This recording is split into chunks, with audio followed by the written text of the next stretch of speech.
نحمده ونصلي على رسول الكريم أما بعد فأعوذ بالله من الشيطان الرجيم بسم الله الرحمن الرحيم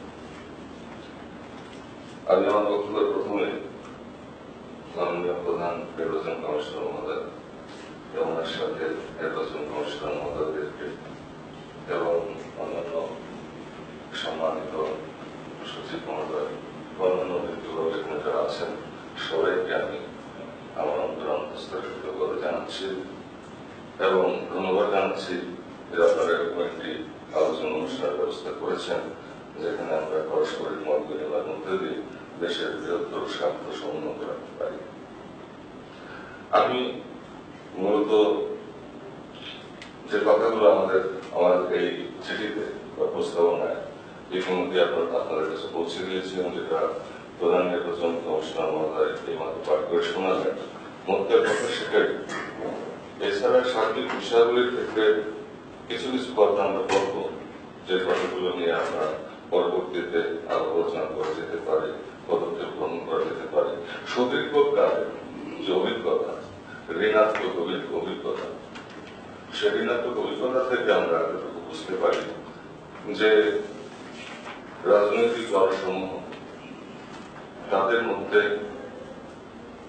যদি depth of knowledge না পারে, তাদের মধ্যে জাতীয় স্বার্থ প্রাধান্য না পায়, ব্যক্তি স্বার্থ দলীয় স্বার্থের জন্য তারা হিংস্র আশ্রয় নেয়, কাণ্ডজ্ঞানহীন কাজ করে এবং অযৌক্তিক পদক্ষেপ গ্রহণ করতে চায়, সেটা নির্বাচন বাস্তবায়নের পথে যথেষ্ট বাধা হয়ে দাঁড়ায় এবং রাজনৈতিক দলসমূহের ভুলের কারণেই অনেক সময় অসাংবিধানিক ক্ষমতা বা সরকার এসে যায় এবং সেখানে নির্বাচন কমিশন যেহেতু কর্মকাণ্ডটাই রাজনৈতিক দলগুলোর সাথে, তাই এক্ষেত্রে আজকে যেভাবে আমরা আলোচনা করছি এরকম আলোচনা বছরে যদি একাধিকবার হয়, শুধুমাত্র নির্বাচনকে সামনে নিয়ে নয়, বিভিন্ন এজেন্ডার উপরে রাজনৈতিক দলগুলোকে যে গেট টুগেদার করা যায়,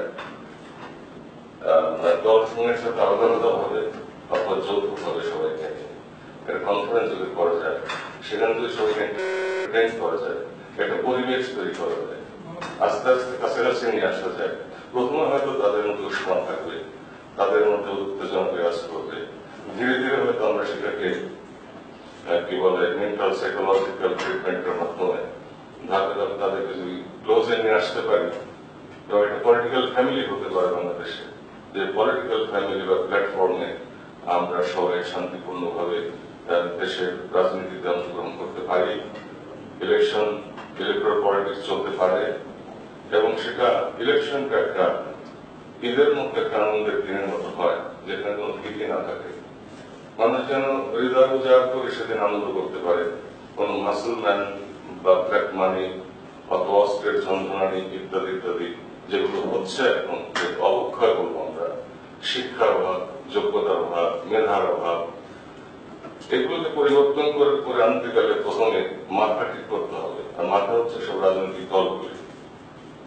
তারা সবাই বসে যদি এই সমস্যাগুলি সমাধানের জন্য ধাপে ধাপে এগিয়ে আসেন, একদিনে তো হবে না। বিষয়টা মনস্তাত্ত্বিক এবং এটার সাথে জ্ঞানের সম্পর্ক রয়ে গেছে।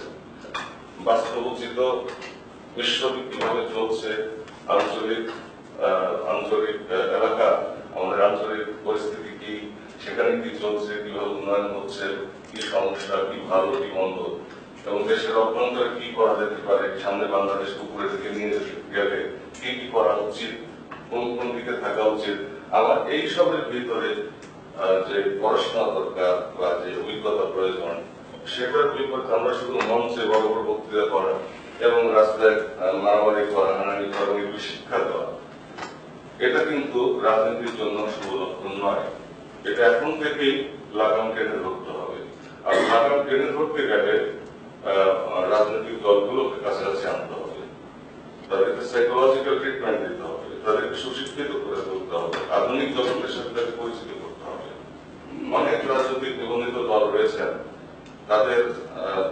তাদের সামগ্রিক বাস্তব ধারণা বিশ্ব পরিস্থিতি সম্পর্কে এবং জাতীয় স্বার্থ সম্পর্কে কতটুকু আছে সে ব্যাপারে আমি সন্দেহ পোষণ করি। অবশ্যই আমরাও পূর্ণ নই, সেই ক্ষেত্রে নলেজের ক্ষেত্রে পূর্ণ, কারণ জ্ঞানের তো কোনো সীমা নেই। কিন্তু অন্যান্য যারা আছেন তেনাদের কতটুকু ক্ষমতার লোক কতটুকু আর দেশের স্বার্থ বিবেচনায় নিয়ে সেটাকে বাস্তবায়ন করার প্রক্রিয়া পদ্ধতি তাদের কতটুকু মনমননে স্থান লাভ করতে পেরেছে সে বিষয়ে আমাদের যথেষ্ট সন্দেহ আছে। তবে দেশ আমাদের দেশে থাকতে হবে, দেশ আমরা জন্মেছি, দেশ আমাদেরকে মরতে হবে। আমরা একটা সুন্দর দেশ চাই, আধুনিক দেশ চাই, উন্নত দেশ চাই, এবং আমরা স্বপ্ন দেখি কোন এক সময় হয়তো বাংলাদেশ পৃথিবীর সর্বশ্রেষ্ঠ ধনী রাষ্ট্রে রূপান্তরিত হবে, এবং শিক্ষার দিকে হোক, অর্থনৈতিক দিকে হোক, প্রতিরক্ষার দিকে হোক, সকল ক্ষেত্রে, এবং বহু অবকাঠামোর দিকে হোক, সকল ক্ষেত্রে বাংলাদেশ হবে পৃথিবীর জন্য একটি এক্সাম্পল। সেটা আমরা বিশ্বাস করি, এবং সেক্ষেত্রে এখন যে ক্ষমতার ধারাবাহিকতা চলছে, যেমন যেটা মাননীয় প্রধান নির্বাচন কমিশন মহোদয় মধ্যে বলেছেন যে 14ই জানুয়ারির যে নির্বাচন, যেটা এর আগেরটা, সেটা সেই নির্বাচন করা ছাড়া কোন গতি ছিল না, তা না হলে সংবিধানের ধারাবাহিকতা থাকতো না। এটা যে যেভাবেই জ্ঞানকে বিশ্লেষণ করুক না কেন, যেভাবেই করুক না কেন, সংবিধানের ধারাবাহিকতা রক্ষা করা দরকার। প্রত্যেকবার নির্বাচন আসবে আর প্রত্যেকবার প্রভাবশালী দলের চাপ সৃষ্টি করবে সংবিধান সংশোধন করো, সংবিধান সংশোধন করো। এটা কোন সভ্য দেশে, এখন উন্নত দেশে এটা কিন্তু প্র্যাকটিস করা হয় না, বা এটা এক্সাম্পল আমরা দেখি না।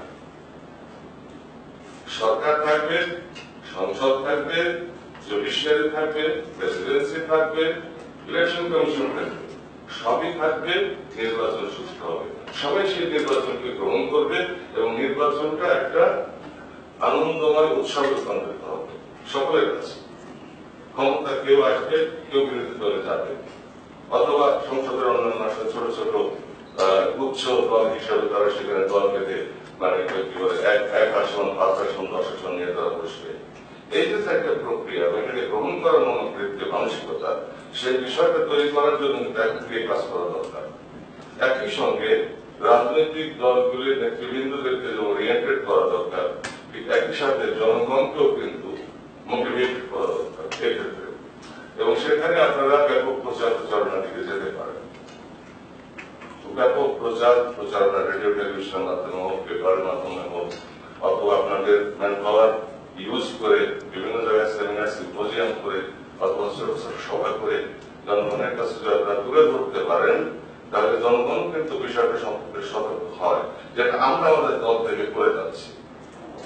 যে গুন্ডা এবং মুসলমান অস্ত্র, সন্ত্রাসী যে নির্বাচনের সময় তাদেরকে ভাড়া করা হয়, এই বিষয়গুলি কারণ দরকার। কারণ 70-80% লোক দেশে কৃষিকাজ করে, তারা টাকা ভরে ওঠে, সারাদিন মাঠে কাজ করে, সন্ধ্যায় তারা ফিরে আসে, এসে ক্লান্ত থাকে, হয়তো খুব বেশি হলে ক্লান্ত কানে গিয়ে এক কাপ চা খায়, একটু টেলিভিশন দেখে, আবার অনেকে দেখেও না, ক্লান্ত হয়ে ঘুমিয়ে পরে আবার পরের দিন সকালবেলা তাকে উঠতে হয়, আবার তাকে মাঠে যেতে হয়।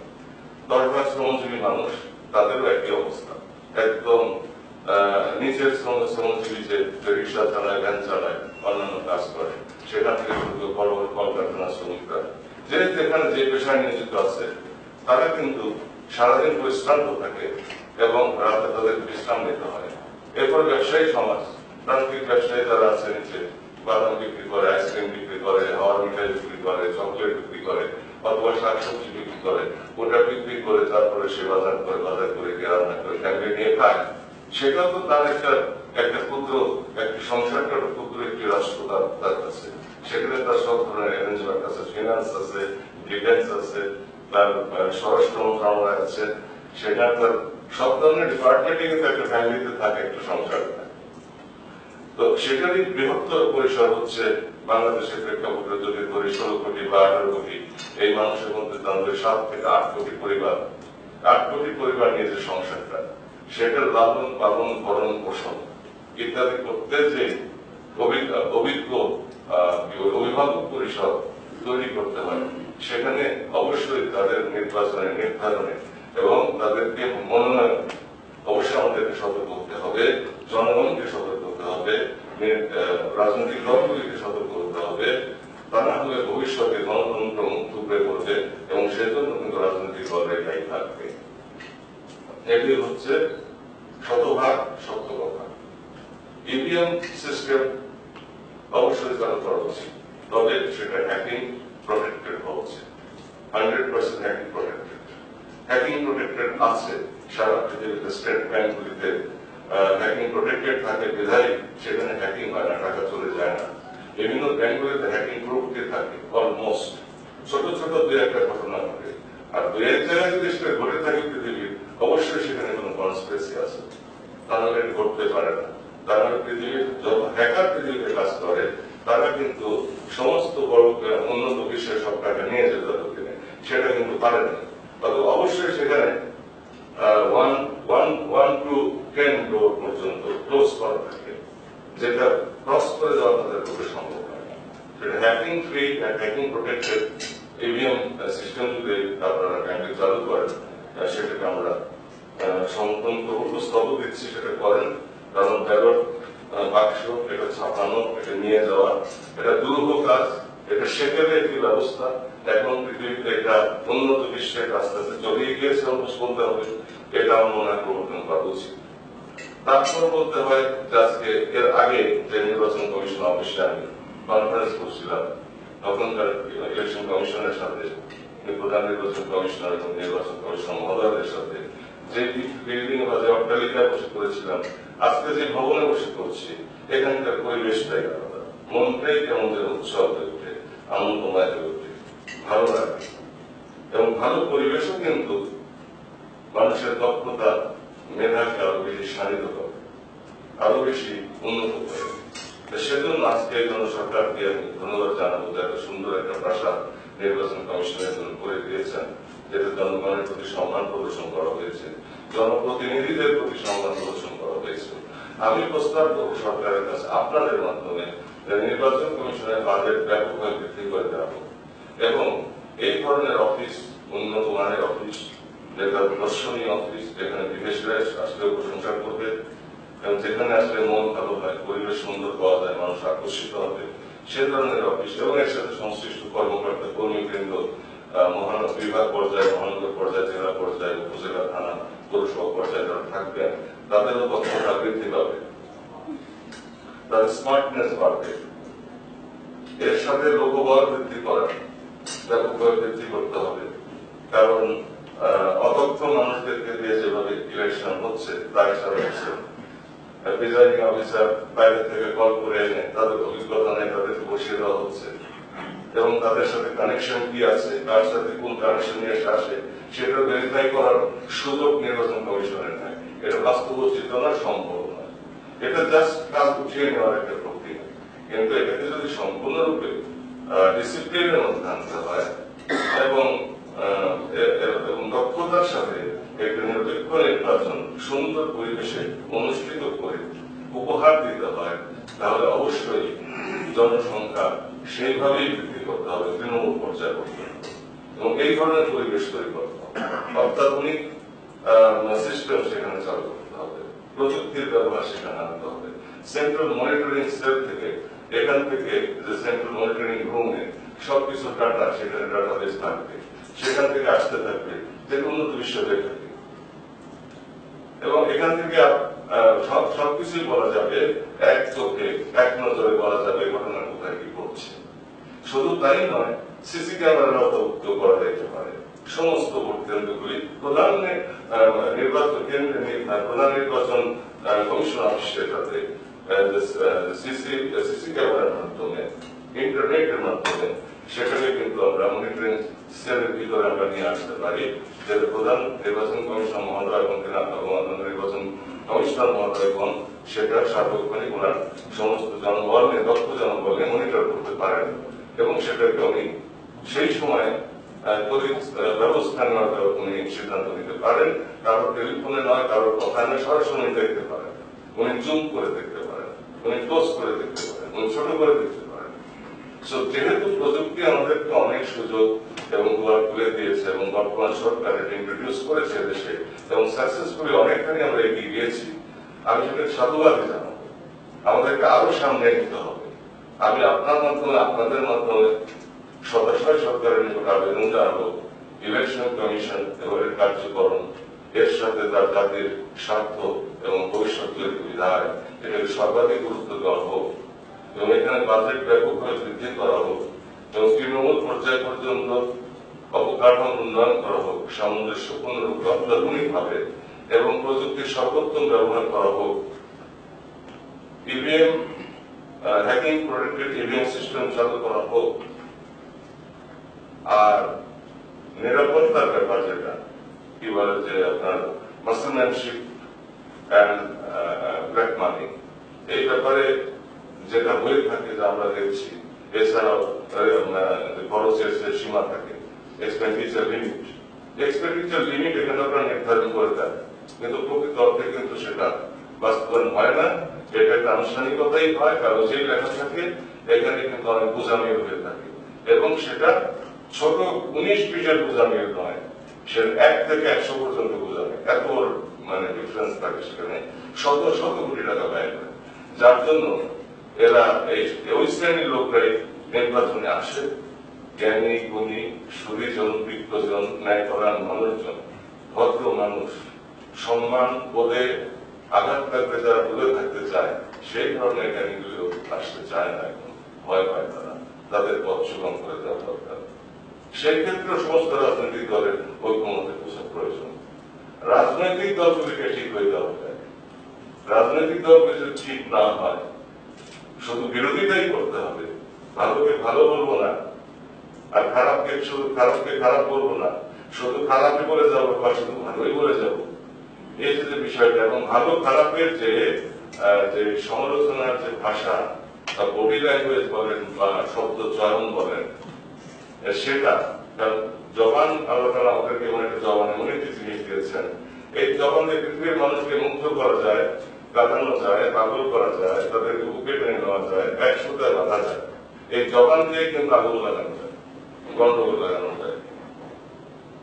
জবানের ব্যবহার বডি ল্যাঙ্গুয়েজ খুব ইম্পর্টেন্ট। এটা নিয়ে কিন্তু ওয়েস্টার্ন ওয়ার্ল্ডে অনেক অ্যানালিসিস হয়, আমি দেখছি যে অনেক অ্যানালিসিস হয়, কোন প্রেসিডেন্ট কিভাবে কথা বলেন, বারবার সেটাকে হোয়াইট করে জুম করে দেখা হয়, বারবার করে দেখানো হয় পৃথিবীবাসীকে।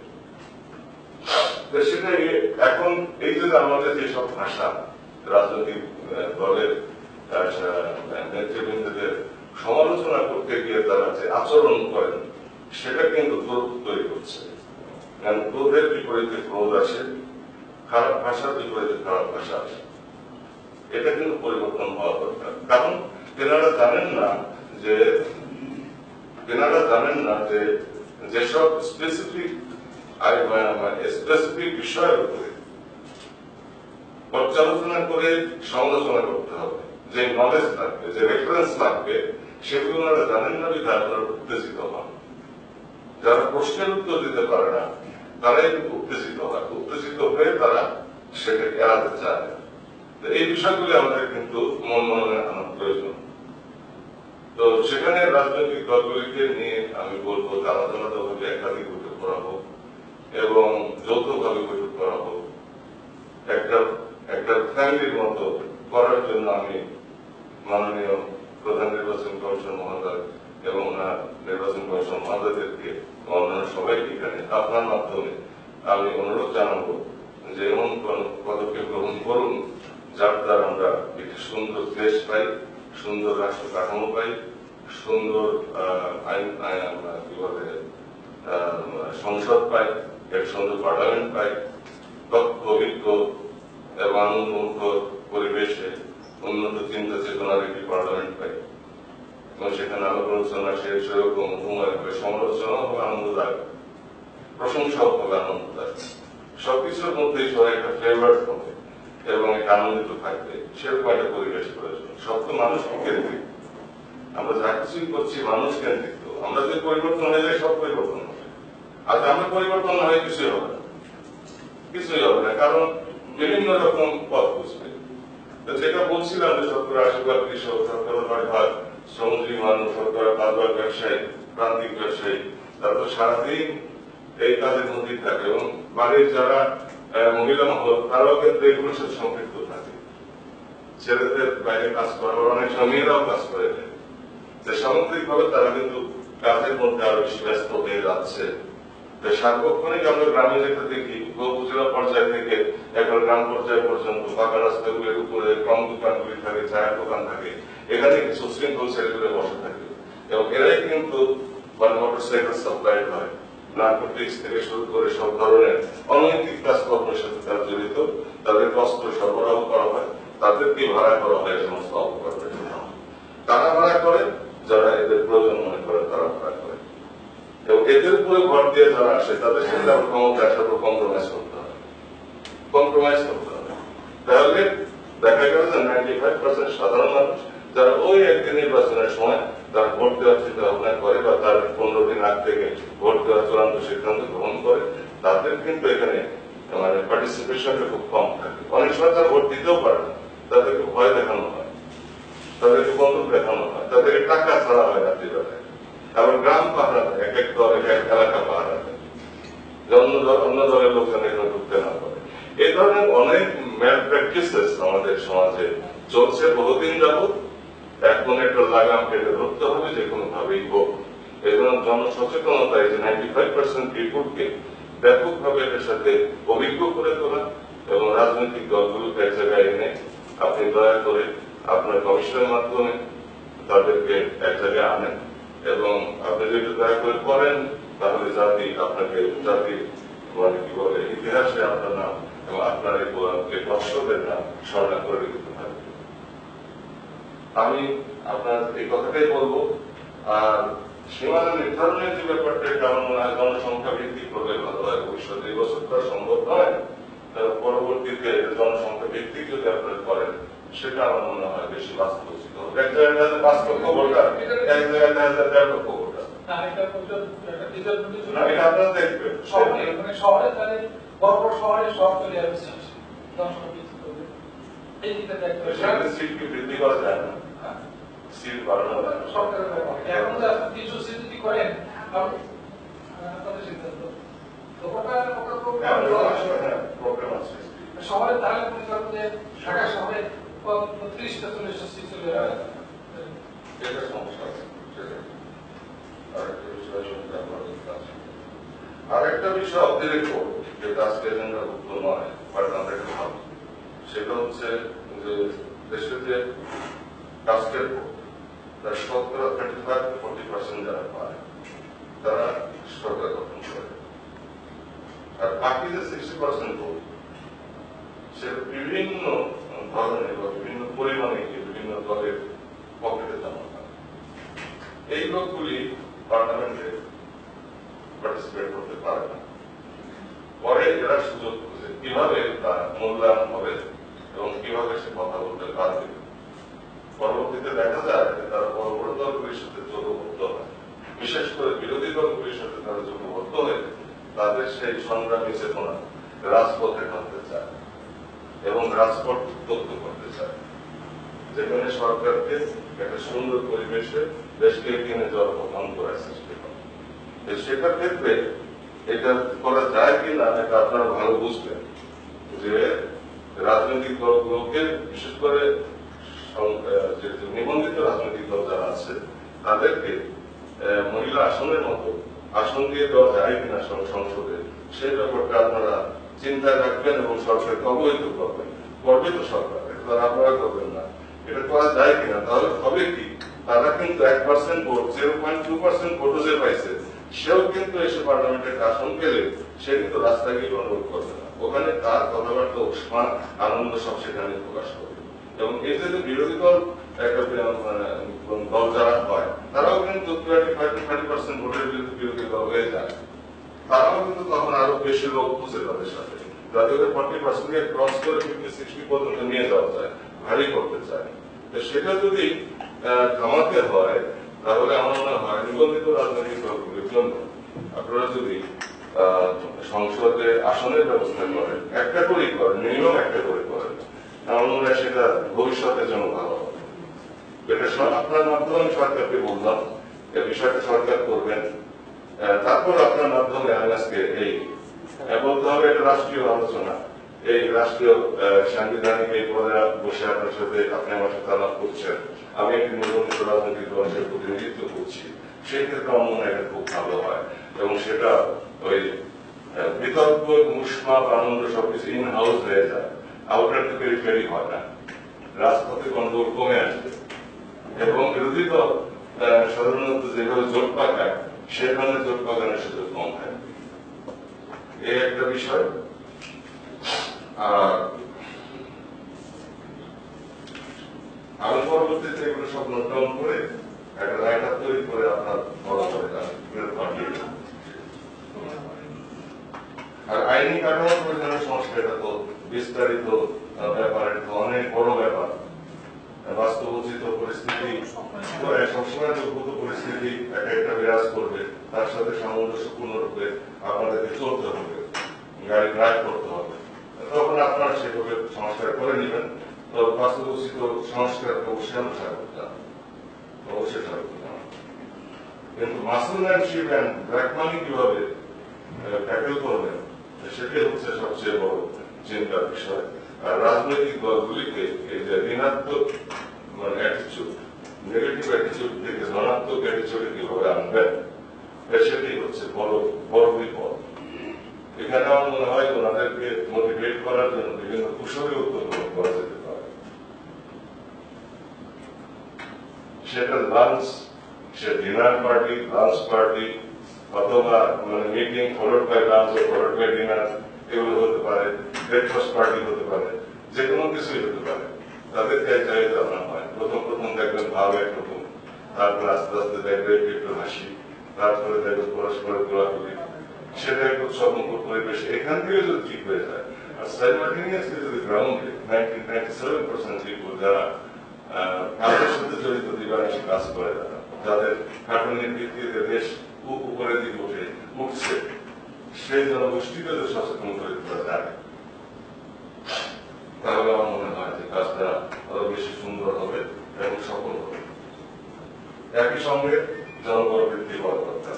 এই বাইরের আমদানি করা মানে টেম্পোরারি ইম্পোর্ট করা পিপল, তাদেরকে দিয়ে কাজ করা যাবে না। এটা একেবারে সরাসরি নির্বাচন কমিশনের নিজস্ব জনশক্তি লাগবে। ক্লোজ সার্কিট ক্যামেরায় আনতে হবে, সমস্ত ভোট কেন্দ্র অত্যাধুনিক ভোট কেন্দ্র লাগবে, ইভিএম সিস্টেম চালু করতেই হবে, এর কোনো বিকল্প নেই, এর থেকে বেরিয়ে আসতে হবে।